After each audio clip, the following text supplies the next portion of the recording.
og velkommen til en lille øvelse, som forhåbentlig kan give dig lidt hjælp til at have det godt i din hverdag. Den her øvelse, vi skal lave i dag, den hedder at skille himmel og jord. Og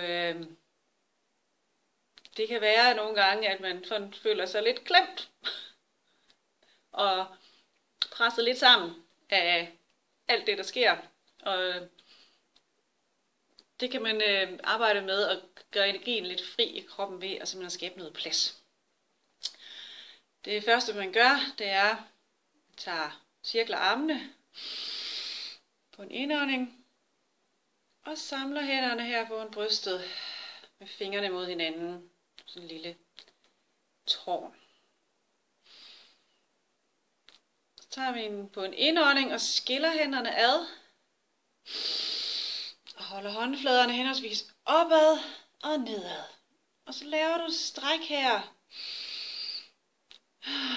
Bare læn dig lidt ind i det stræk, så længe som det føles behageligt. Kom tilbage. Samlede hænder her.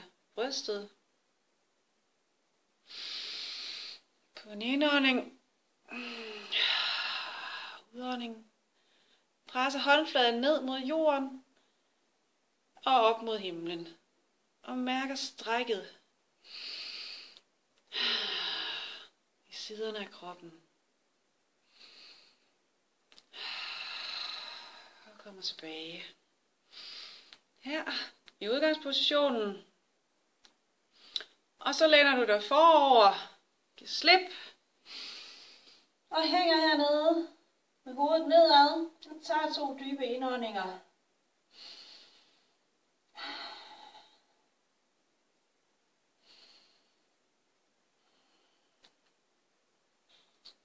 Og kommer langsomt op igen. Og hviler med fødderne godt i gulvet.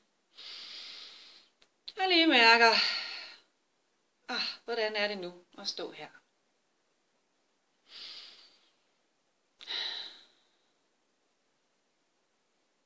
Så vi samler foran brystet. Skiller ad. Samler igen. Skiller til den anden side. Himmel og jord. Samler. Ned. Og langsomt op på plads. En lille hurtig øvelse, som jeg håber, du kan have fornøjelse af, når du lige har brug for at få lidt mere plads inde i dig selv. Prøv at lave den og mærk, hvad der sker. Tak fordi, at du kiggede med.